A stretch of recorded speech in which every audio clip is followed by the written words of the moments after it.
Tu mets de la musique dès que tu montes en voiture, tu scrolles ton téléphone avant de dormir, tu remplis chaque creux de ta journée avec quelque chose, un podcast, une conversation, une tâche.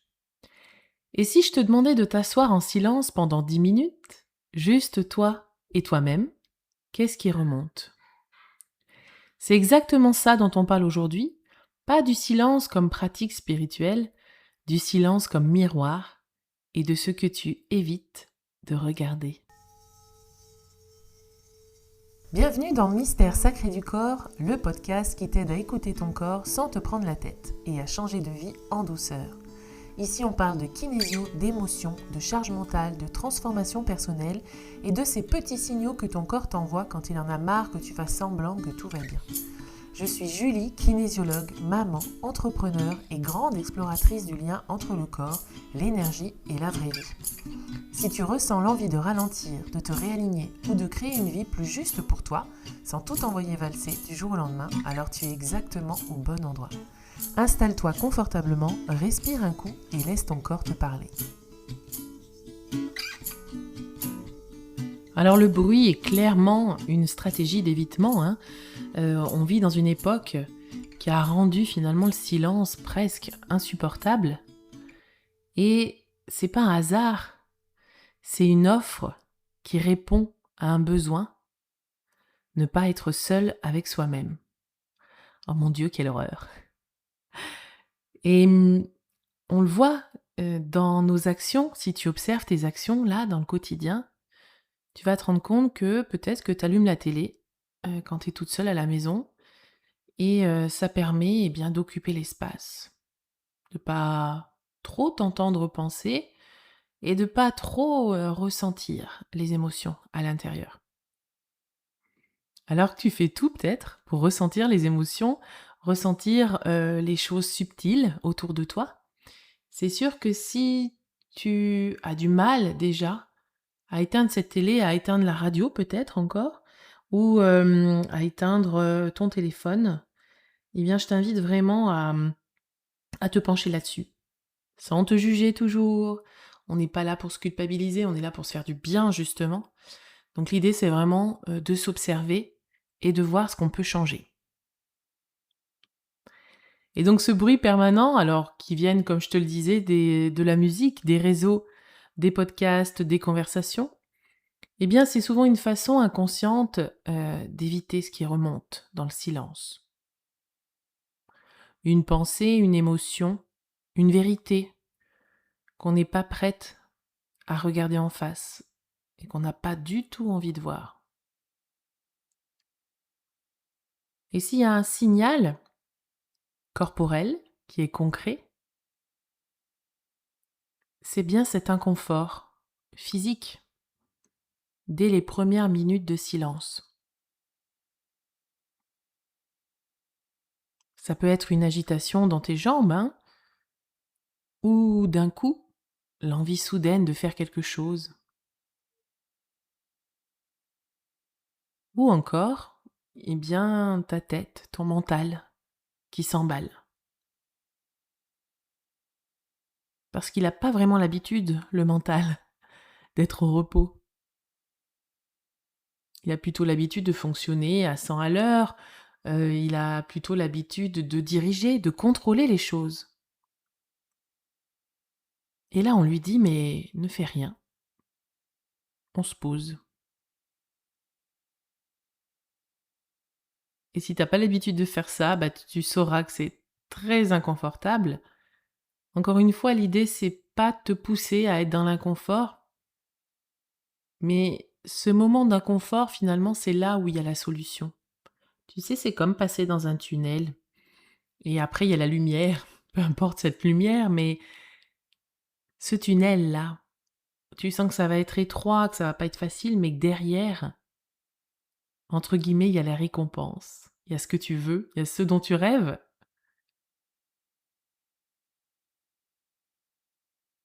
Alors ces quelques instants d'inconfort, ils vont valoir le coup quand on va répéter cet exercice de se poser et de ne rien faire. Tu peux commencer par 15 secondes, puis 30, puis 45, puis 1 minute. Si c'est trop facile, 15 secondes, tu augmentes, etc., jusqu'à arriver au moment où, eh bien, tu sens que là, il y a l'inconfort qui arrive.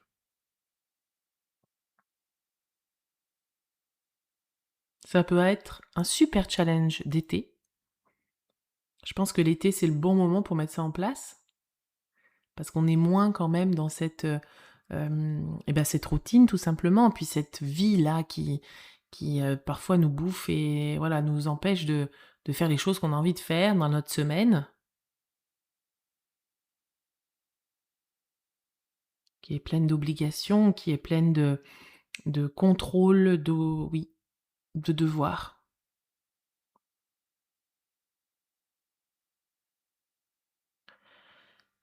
Et souvent, tu remarqueras, peut-être que ça te concerne, les personnes qui n'aiment pas rester dans le silence, elles transforment ça en côté très positif en disant moi je suis très active, ah, moi tu sais, il faut que je marche, hein, il faut que je bouge. Ou alors, bah non, non, moi je reste pas chez moi, j'ai plein de trucs à faire à l'extérieur. Mais parce que rester seul chez soi, c'est peut-être hyper angoissant. Parce que rester seul chez soi, dans le silence, en plus, c'est d'autant plus angoissant.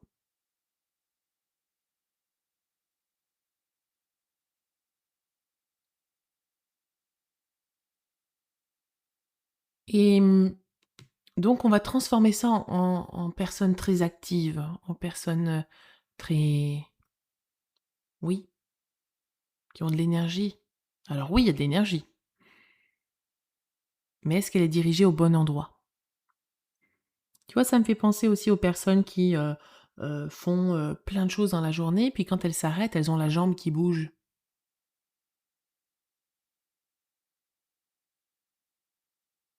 Eh ben c'est que en fait, il faut occuper le corps, il faut occuper le mental, il faut occuper les émotions. Regarde, on n'est pas sans rien faire, on bouge la jambe. Et ça, évidemment, là je t'en parle maintenant, mais c'est pas, tu vas pas révolutionner ça du jour au lendemain. C'est tout un travail de réapprentissage.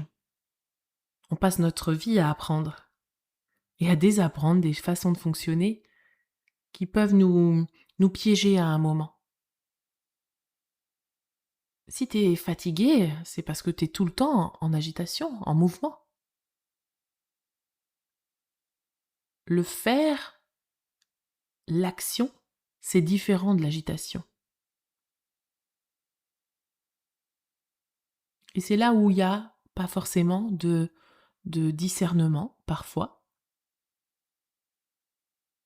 Je suis dans le faire, je suis dans le conscient, je fais mon truc à fond, ça me nourrit, ça m'apporte telle chose. Alors pas toujours évidemment, tout ne nous nourrit pas, mais il faut bien le faire quand même. Quand on a ta pile de linge à plier ou eh bien ta vaisselle à ranger, c'est pareil, on est dans le faire, on est obligé.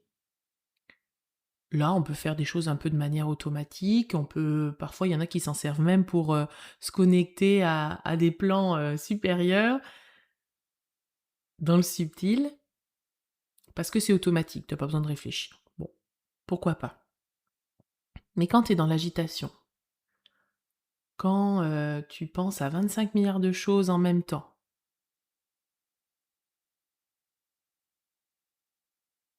tu vois, moi je le vois des fois quand je mets en place des accompagnements, il faut préparer les mails d'envoi, il faut préparer, faut relier telle plateforme avec telle plateforme, il faut faire plein plein de choses différentes. Eh bien, parfois le mental il s'emballe. Il me dit: «Ah oui, il faut faire ça aussi. Tiens, puis tel accompagnement, il faudrait faire ça aussi. Ah puis tel autre, il faudrait faire ça». Ça, c'est pas forcément de la productivité parce qu'en plus maintenant avec cette écoute du corps que j'ai développée, eh bien, je sens que ça me fait un espèce de brouhaha dans ma tête. Tu vois, c'est pas une barre, tu vois, comme quand on a mal à la tête, mais je sens que j'ai la tête pleine, chargée. Et là, je me dis: «Oh là là, alors là, ça va pas du tout être efficace. On arrête de faire ça tout de suite». Et qu'est-ce que je fais? Je me prends 5 minutes ou le temps d'une petite musique, 3 minutes 20, quelque chose comme ça. Et je me pose. Parfois ça suffit, parfois ça suffit pas, il faut faire plus longtemps. Bah, je prends 5 minutes, 10 minutes, je fais autre chose. Et je sens ce bourdonnement là dans la tête qui s'amenuise. Et puis surtout, je dis à mon mental d'arrêter. Je lui dis stop, arrête de me parler. Oui, si on oublie quelque chose, c'est pas grave.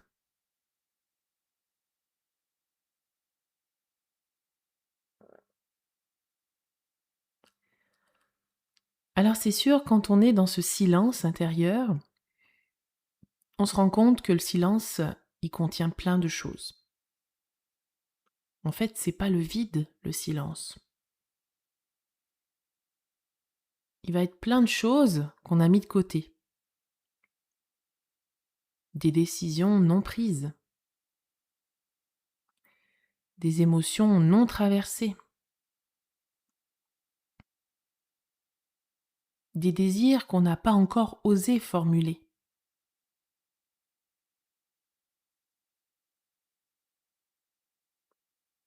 Et dans le silence, le système nerveux va sortir du mode survie-action. Tu sais, ce petit binôme-là. Et il va commencer, ton système, à traiter ce qu'il a mis en attente. C'est pour ça que ça fait peur. Et en même temps, c'est pour ça que c'est précieux.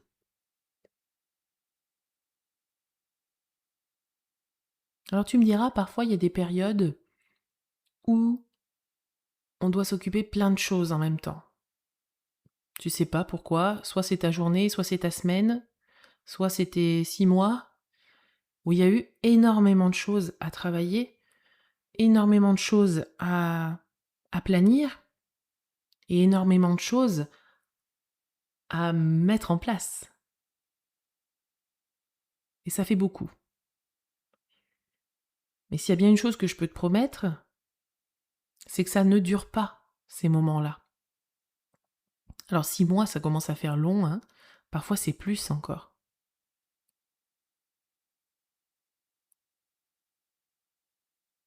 Et en fait, ton système, ça dépend comment tu gères au quotidien. Est-ce que tu as l'habitude de faire les choses les unes après les autres? Et tu prends le problème qui vient, tu le règles, le suivant arrive, tranquille, et tu règles les choses les unes après les autres? Ou alors tu es plutôt du genre à faire tout d'un coup, à prendre un coup de speed là, à ranger toute ta maison, ou alors à faire tes courses d'un coup, ou alors encore oui, à faire les choses parfois au dernier moment. Et ça te donne, tu vois, un peu d'énergie, d'adrénaline là. Ça va dépendre. Ton système, il se dit, là on a une ouverture, là c'est le moment, il faut y aller. Sinon, elle va mettre encore de côté les choses et on n'est pas prêt d'avancer avant un bon moment.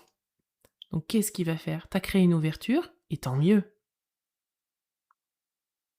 Là j'entends déjà certaines qui vont dire, oh bah puisque c'est comme ça, je ferme tout. Non, surtout pas. Au contraire, ouvre, ouvre plus grand. Parce que comme ça, t'auras la vision, t'auras le ressenti et t'auras tes ressources disponibles pour vivre pleinement dans ton quotidien. Que ce soit pour des jolies choses ou pour des choses moins drôles.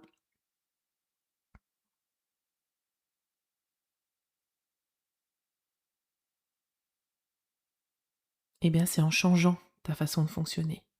Et notamment en différenciant le silence subi, qui va t'isoler et qui va t'angoisser, et ton silence choisi, qui, lui, va t'amener de l'information, qui va te recentrer. Et en fait, la différence, c'est pas l'absence de bruit, c'est l'intention que tu vas y mettre dans ce moment.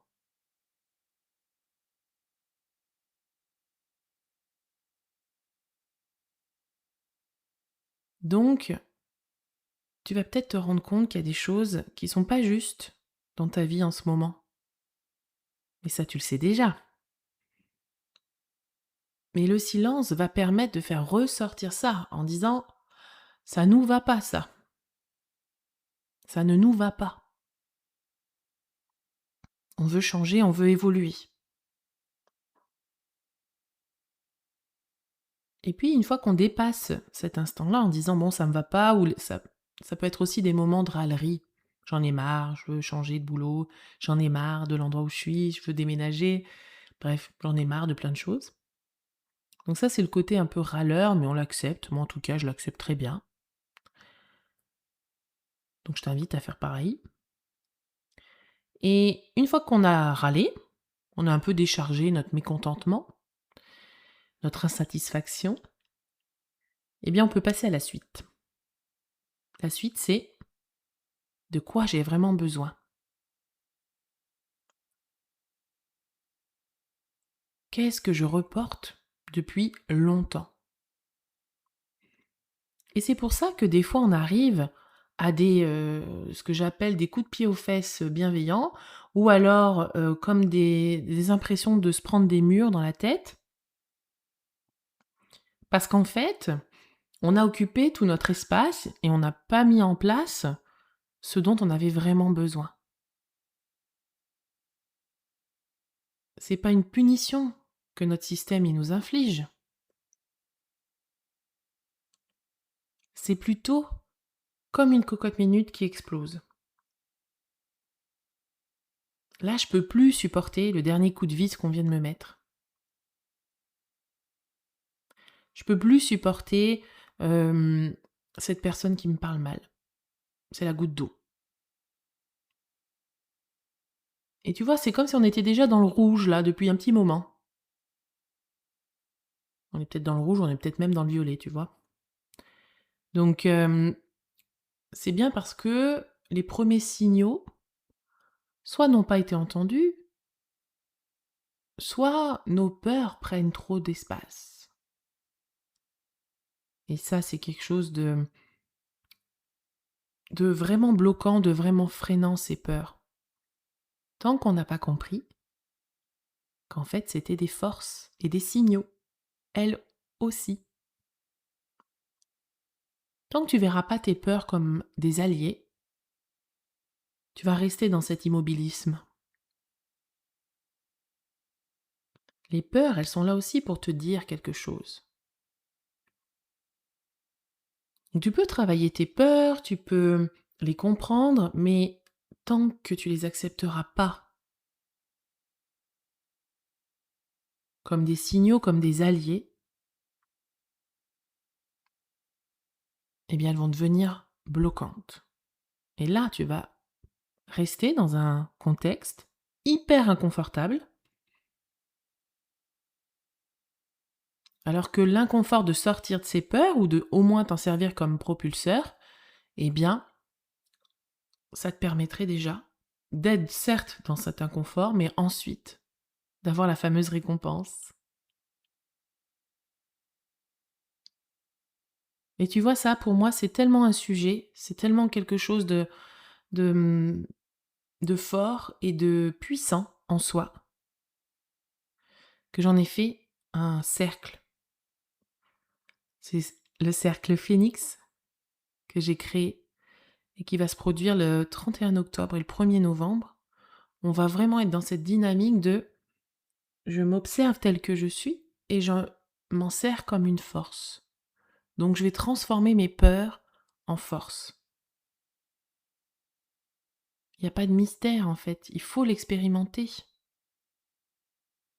Alors c'est sûr, peut-être que toute seule, t'as pas envie de le faire, et bien justement, viens au stage, viens à ce cercle, et tu vas voir que dans tout le travail qu'on va faire pendant 2 jours, ça va être que ça, de faire ressortir toutes les ressources pour se rendre compte qu'on n'est pas notre ennemi.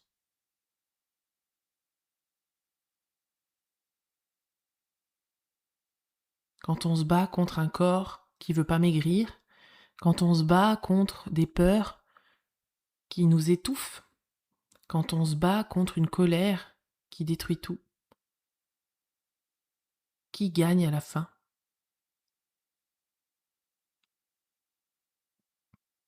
À la fin, c'est ton système qui va gagner. Parce que l'intérieur de soi, c'est pas un combat, c'est pas une lutte, c'est pas un conflit,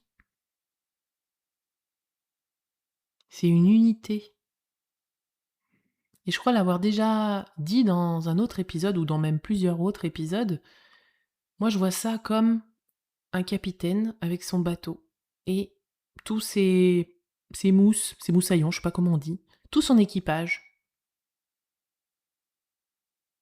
Si on veut que le bateau il aille à destination, il faut que tout le monde regarde dans le même sens déjà, que tout le monde sache ce qu'il a à faire, et puis que le capitaine soit quand même plutôt bienveillant, écoute quand il y a un problème à un endroit ou à un autre, essaye de trouver des solutions, parce que s'il est trop tyrannique, s'il est trop contraignant, eh ben ça va aboutir à une mutinerie. Et c'est exactement ce qui se passe en toi aujourd'hui. Si tes émotions sont plus fortes que toi, c'est qu'il y a une mutinerie. Si ton mental est plus fort que toi, c'est qu'il y a une mutinerie. Et donc progressivement, on retrouve notre place, on remet tout le monde au travail, dans le bon sens, et on recrée de la confiance avec son corps, avec son mental, avec ses ressentis.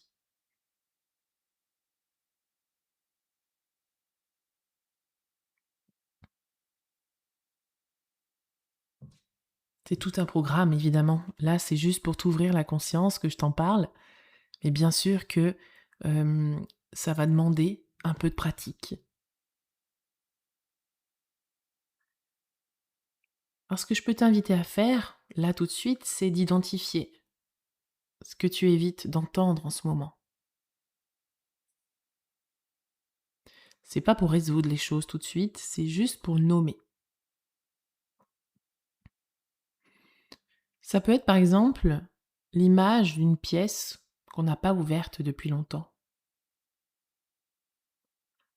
On sait qu'il y a quelque chose derrière la porte, et le fait de ne pas y aller souvent, eh bien, on pense que c'est assez effrayant. Ça prend de l'ampleur. Alors qu'en fait, si on ouvre la porte de temps en temps, on se rend compte que c'est bien moins effrayant qu'on le croyait. Et peut-être que comme ça, à l'intérieur de toi, t'as plein de portes, avec plein de sujets différents.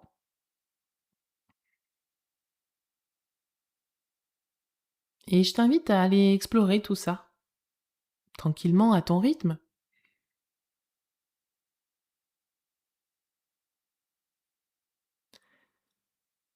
Et ça, tu peux le faire en silence, en t'asseyant, pendant 10 minutes. Et en faisant ça, tu vas voir quelles sont les pensées qui ressortent. Je t'invite à les noter.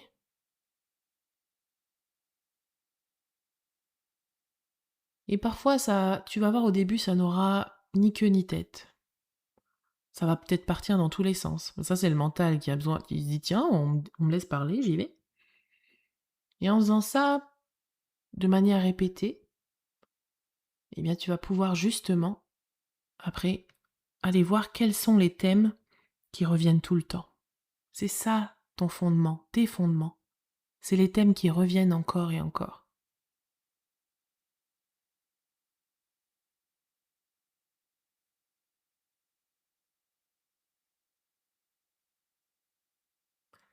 Et donc, dans ton silence, ce qui va remonter souvent, c'est le passé.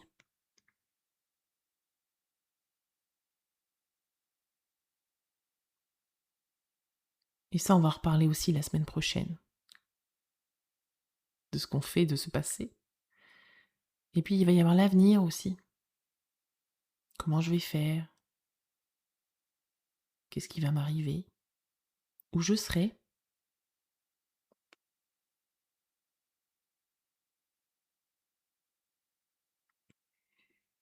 Et tout ce temps-là, eh bien finalement te déconnecte de l'endroit où tu es aujourd'hui. Et l'endroit où tu es, c'est dans ton corps. Donc c'est important, encore une fois, pour toi. C'est pas important pour résoudre des choses, c'est pas important pour les autres, c'est important pour toi. Tu mérites de te sentir bien, tu mérites d'être à l'aise avec toi-même.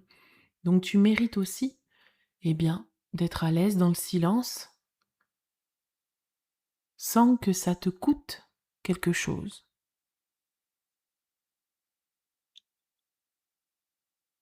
Alors je t'invite à explorer tout ça, à le faire un petit peu, beaucoup, passionnément. Et tu verras en fait qu'à l'intérieur de toi, c'est très beau, c'est pas si moche et qu'il y a plein de choses merveilleuses à explorer dans cette vie. Si cet épisode t'a parlé, prends un instant pour sentir ce que ton corps en retient. Pas besoin de tout comprendre ni de tout changer aujourd'hui. Parfois, une simple prise de conscience, un frisson ou une respiration plus profonde, c'est déjà un pas énorme. Rappelle-toi, ton corps ne te freine jamais, il te guide. Et le changement de vie ne commence pas par une décision radicale, mais par une écoute plus honnête de ce qui se passe à l'intérieur.